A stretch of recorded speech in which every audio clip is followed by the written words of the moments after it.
Amici bellini, il martedì che sa quel sapore di domenica, però la domenica è brutta senza partite e noi dobbiamo fare semplicemente chiarezza. Io non ne ho voluto parlare ieri perché aspettavo la controreazione da parte dei giornali e quindi adesso ne possiamo parlare con completezza.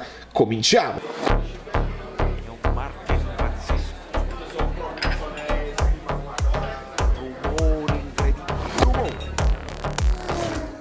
Allora, amici miei, amiche mie, nuovissimi, iscrivetevi al canale, cosa state aspettando? C'è il cuscino là dove voi potete cliccare, beh, sapete come cliccare su YouTube, perché c'è Pietro da Miami che la fa da padrone, quindi sbloccate perché stanno arrivando nuovi iscritti, dovete sbloccare voi senza dubbio, e lasciate un like se vi pare, se vi fanno piacere queste, come vogliamo dire, questi chiarimenti, se possono essere, perché dato che il calcio è bugia, dato che certi rapporti tra la stampa, la società, i tifosi sono sempre un po' inquinati anche dall'ego, io ho questa convinzione che molto spesso l'ego, sai, per difendere la propria posizione, per difendere la propria professionalità, alle volte si dicono cose evitabili, si potrebbero avere rapporti un po' più distesi, un pochino più civili, tranquilli ed educati, e invece no, l'ego, visto che tutti leggono e tutto pubblico, molto spesso inquina questi rapporti. Quindi lasciate un like perché noi cerchiamo di fare una ricostruzione, e visto che io non sono né amico dei giornalisti né amico del presidente, né devo difendere a prescindere una categoria, né devo difendere a prescindere una società, mi sento tranquillo nel mezzo, perché vi posso dire tranquillamente che come non mi era piaciuta l'uscita del Napoli, non mi piace nemmeno la risposta dell'Ussi, che sarebbe l'Unione Sportiva Giornalistica, vediamolo bene perché poi non voglio dire stupidaggini, ecco, Unione Stampa Sportiva Italiana, quindi Lussi Campania. Allora, andiamo per ordine. Ovviamente si parte, la questione è tutta Koulibaly, è chiaro, perché è una delle questioni calde del Napoli. Sappiamo che il Napoli, come è capitato quest'anno, no? Con Insigne praticamente che non ha mai rinnovato, si diceva sempre adesso ci incontriamo, adesso facciamogli fare le vacanze, però adesso ci sta la nazionale, adesso c'è il ritiro, adesso ci sono le vacanze, quindi non ci sono mai incontrati, finché poi non si è capito quale effettivamente fosse l'offerta di De Laurentiis, se mai ci è stata, perché un chiarimento non si è mai avuto. Però nel frattempo Insigne si è accordato con il Toronto e quindi è andato fino a scadenza con il Napoli, che non ha rinnovato il contratto. Sono scelte, e si rischia seriamente di arrivare alla stessa situazione con Koulibaly. Potrebbe essere una scelta della società che noi non possiamo nemmeno contestare, perché così si sta andando. Questo è l'andazzo del calcio in questo momento. Guardate un altro esempio, che sì, con il Milan ha vinto comunque uno scudetto con che sì praticamente capitano, se non vice capitano, perché poi il capitano era Romagnoli, ma insomma uno dei capitani, Donnarumma.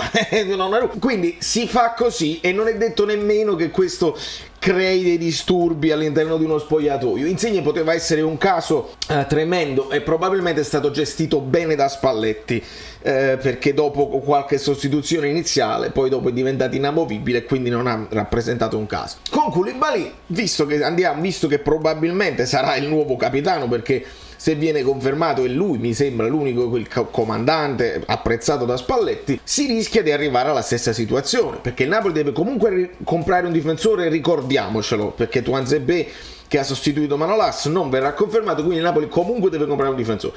Se il Napoli perde Koulibaly, ne deve comprare due.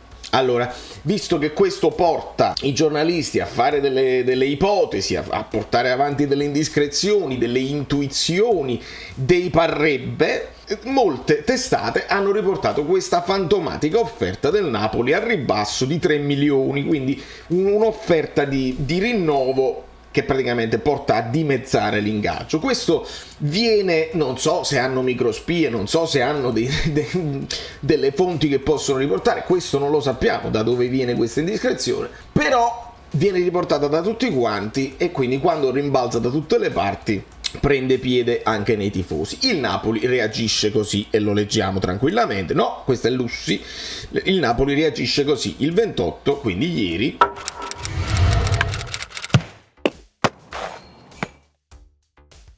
Il Calcio Napoli non comprende come un editore attento quale Amodei possa consentire che Fabio Mandarini scriva sul Corriere dello Sport che la SSC Napoli abbia offerto a Koulibaly la metà di quello che guadagna, ovvero 3 milioni. Come è scritto male, secondo me. Vabbè, questa poi è una considerazione mia. Queste sono falsità che possono destabilizzare l'ambiente e creare inopportune negatività in una trattativa di prolungamento di contratto. Allora, noi analizziamo i fatti, signori. Perché queste falsità, se poi sono falsità, ok? Perché poi ha risposto anche Ramadani oggi, ed è importante che lo leggiamo. Dice non ci sono trattative con nessuna squadra e aspettiamo il Napoli. Quindi se noi leggiamo il tweet del Napoli, che poi è sul sito ufficiale, non è un tweet stavolta, e sentiamo le parole dell'agente di Koulibaly, non c'è nulla. Cioè il Napoli in questo momento non si sta occupando del caso Koulibaly. C'ha il contratto fino all'anno prossimo e quindi dobbiamo immaginare che ci sia la pace, che si continua così. Se non arrivano offerte, Koulibaly continua a essere. Perché questa falsità eventuale, chiedo io al Napoli, può destabilizzare l'ambiente e creare inopportune negatività in una trattativa di prolungamento di contratto? Cioè, questa falsità, capisco l'ambiente, magari i tifosi che non amano leggere questa cosa e vabbè, che dicono parolacce, eccetera, eccetera, ma perché dovrebbe creare negatività nella trattativa di prolungamento di contratto? Prima di tutto la trattativa in questo momento non c'è, perché non c'è quella del Napoli, il Ramadani l'ha confermato che non c'è nemmeno con altre squadre. Non capisco perché questo dovrebbe creare delle negatività. Basterebbe dire noi abbiamo offerto tanto, e non lo dicono perché non hanno offerto tanto, non hanno offerto tot. Basterebbe rispondere invece questa è l'offerta, prendere o lasciare, perché il Napoli fa così. Non capisco quali negatività possano portare. Dopodiché, ovviamente, c'è la risposta un pochino di tutti e ci aspettavamo la risposta prima di tutto del Corriere. Il Corriere mi sposto un attimo con un ambrabam, così qua posso mettere le cose così. Presidente, ma che dice? Presidente, ma che dice? Risponde il Corriere oggi. Consapevoli della bonarietà che c'è nell'istintività del presidente De Laurentiis, non possiamo che ringraziarlo, sarcastici, dell'attenzione che dedica al nostro giornale. Siamo sinceramente lieti che lui legga solo il Corriere dello Sport. Parentesi che aggiungo, De Laurentiis ha sempre attaccato la Gazzetta, Tutto Sport e gli altri giornali. Con il Corriere è sempre stato più dolce, ha detto il Corriere è l'unico che ci rispetta. E quindi perdiamo, ricordiamo. Repubblica non va bene, la Gazzetta non va bene e adesso non va bene nemmeno il Corriere. E non anche gli altri quotidiani e siti concorrenti italiani e internazionali sui quali la notizia della trattativa con Koulibaly è stata pubblicata nei medesimi termini. Quindi loro dicono perché te la prendi con noi del Corriere quando l'hanno portata tutti? Questa notizia, che io metto tra virgolette, e questo hanno ragione, perché è un attacco mirato ad un solo giornalista e ad un solo giornale, non si sa. Ci teniamo a rassicurarlo, il procuratore del giocatore ha pubblicato una nota, che adesso vi leggo, con la quale molte cose ha detto tranne che smentire la notizia riportata da noi e da altri media nazionali, però ha assicurato che KK non tratta con altri e che aspetta il presidente per definire, ha detto testualmente, la soluzione migliore per il club e il calciatore. Da ultimo giriamo al presidente De Laurentiis un interrogativo. Come può non sapere che in una democrazia liberale l'editore non esprime una censura preventiva sugli articoli pubblicati dal suo giornale? E ci siamo. Quindi ragazzi, adesso dobbiamo leggere quello che ha detto Ramadani. Perché poi dobbiamo fare completezza. Le quotidiane notizie che riguardano Koulibaly e appaiono sistematicamente sui media mi spingono in qualità di rappresentante del calciatore a una semplice precisazione. In questo momento non c'è alcuna trattativa con altri club che attiene al futuro di Koulibaly e siamo in attesa di incontrare il presidente del Napoli, Aurelio De Laurentiis, per definire la soluzione migliore per il calciatore e per il club. Quindi in questo caso devo dire anche al Corriere dello Sport, non è che Ramadani non smentisce, ma in realtà ci dice anche che questa offerta da 3 milioni a lui dal Napoli non è pervenuta, perché stanno aspettando di incontrare. Quindi la verità che deve uscire fuori è che sono tutti a dire falsità, perché il Napoli questi 3 milioni formalmente a Ramadani non li ha offerti. Può essere stato un purpallè in società, no? magari nel consiglio di amministrazione, ragazzi, che ne dite? Ma magari 3 milioni, eccetera, cioè qualcuno stava alla porta e ha sentito, quello l'ha sentito, l'hanno portato sui giornali, tutti l'hanno riportati e poi il Napoli si è andato in freva, ha detto come vi permettete, noi ci rovinate la trattativa. No, non può essere così. Quindi lui non smentisce questa cosa dei 3 milioni, ma in realtà smentisce che questi 3 milioni, che questa trattativa esiste, perché il Napoli non fa nulla. Quindi non esiste né quella né quella. Quindi in realtà smentisce il Corriere dello Sport. E quindi poi andiamo a leggere quello che dice Lussi nello specifico, perché lì questa risposta a me nemmeno piace. Ci risiamo. Eravamo preoccupati per il fatto che il Calcio Napoli da qualche tempo stesse facendo mancare attacchi diretti a colleghi giornalisti citati con nome e cognome per additarli dal punto di vista della società al pubblico ludibrio.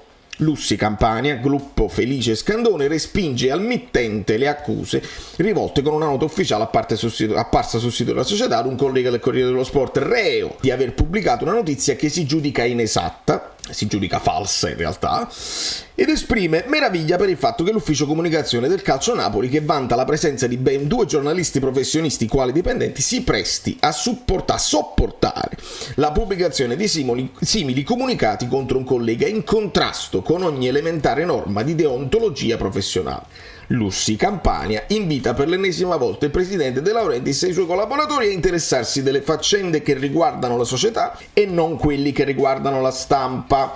Quindi loro rigetto, dice fatevi i fatti vostri, così dice. I giornalisti napoletani sanno fare molto bene il loro mestiere e non hanno bisogno né di consigli né di bacchettate sulle mani come quelle che qualche autoritario maestro delle scuole elementari di altri tempi assestava agli scolari ritenuti distratti o impertinenti. Ma non è tutto, perché qui arriva la parte che veramente non mi piace. Lussi Campania, in risposta a questi atteggiamenti offensivi, invita con forza i colleghi di tutte le testate a continuare a concentrarsi sulle notizie, indipendentemente dal fatto che possano essere gradite o meno.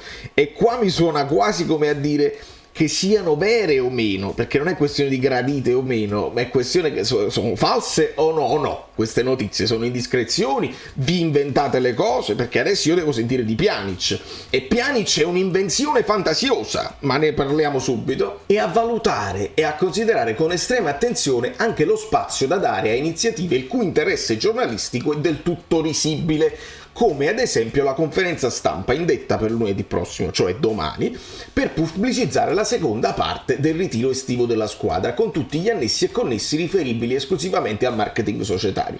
In pratica Lussi sta dicendo, ah sì, tu ci dai le bacchettate sulle mani, allora io dico ai giornalisti napoletani di non venire alla tua conferenza dove parli del ritiro di Castel di Sangro perché non ti voglio fare pubblicità. Siamo ai ricattucci dell'asilo, così non può andar bene, questo è un ambiente che è completamente inquinato, che non è tranquillo. Noi tifosi, che stiamo sempre in mezzo, ci abbiamo di fronte una stampa che o si inventa le cose, o praticamente andrà a favore del presidente per non ricevere bacchettate, o ci andrà contro a prescindere anche quando non c'è niente di cui andare contro, perché oramai si sentono offesi e quindi vogliono andare contro. Vi rendete conto che cosa comportano questi tweet e queste reazioni? Benissimo. Si tratta di iniziative che, come del tutto evidente, stanno a cuore soltanto alla società, raccontando le quali i giornalisti finiscono per diventare soltanto un megafono molto al servizio del Calcio Napoli e poco utile ai tifosi. Il rispetto tra i protagonisti del calcio e i giornalisti deve essere reciproco. E qua ci siamo. L'unilateralità è intollerabile e se il Calcio Napoli non se ne rende conto, la replica deve essere chiara e forte. Signor, i bambini dell'asilo stanno facendo casino, diceva Vasco Rossi. Ci vuole qualcosa per tenerli impegnati, ci vuole un dolcino. Sapete qual è il dolcino che io mi viene in mente? Il Napoli c'ha 2 vicepresidenti, il Napoli ce ne ha 2. Uno è Edo De Laurentiis, un altro vicepresidente è Jacqueline De Laurentiis. Io vorrei che lei scendesse in campo con la sua eleganza, con la sua tranquillità, perché mi dicono tutti quelli che l'hanno conosciuta che invece è una persona dolcissima, che è una persona che sa trattare, che sa parlare. Allora esiste questa figura che magari non è strettamente legata al campo, ma che però potrebbe avere dei rapporti molto più distesi, molto più professionali, molto più tranquilli ed eleganti. L'eleganza, per me la chiave di volta è l'eleganza. Evitiamo di attaccarci tra di noi, ci rispettiamo un pochino di più tra di noi, evitiamo di fare queste cose. Ah, è stato lui, maestro! sinistra, è stato lui che ha detto la falsità. Perché poi la risposta qual è? Per concludere, è che adesso sentiamo il Barcellona insiste che vuole proprio così, quando Ramadani ha detto che non c'è stata nessuna trattativa, e loro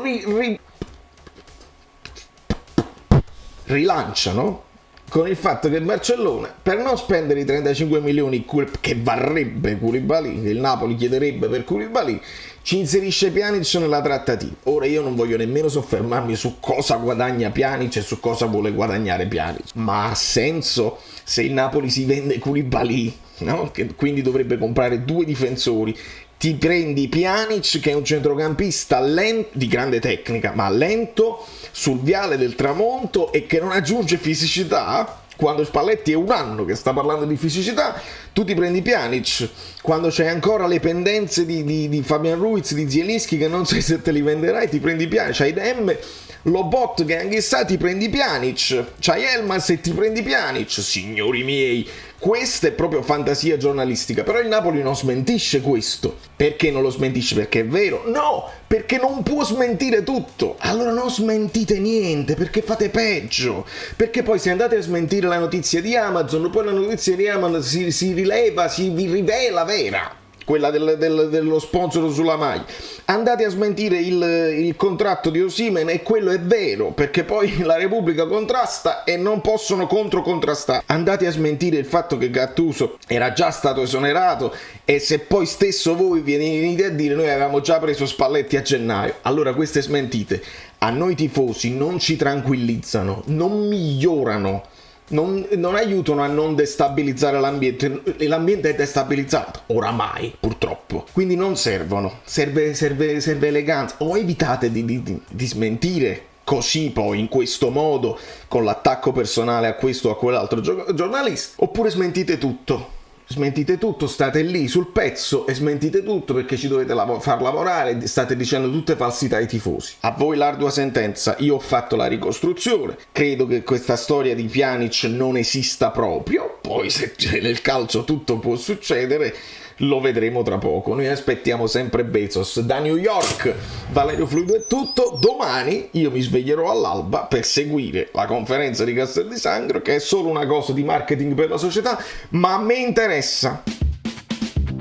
Ciao, sono Saveria Solida. Se arriviamo a 15.000 iscritti su YouTube è una cosa di cortesia, ma secondo me dovreste seguirlo anche su Instagram, @ValerioFluido. Fa tutte queste cose cretine. Sei iscritto pure a TikTok. Prendi più, dai, basta, sei cringe. Quante cose.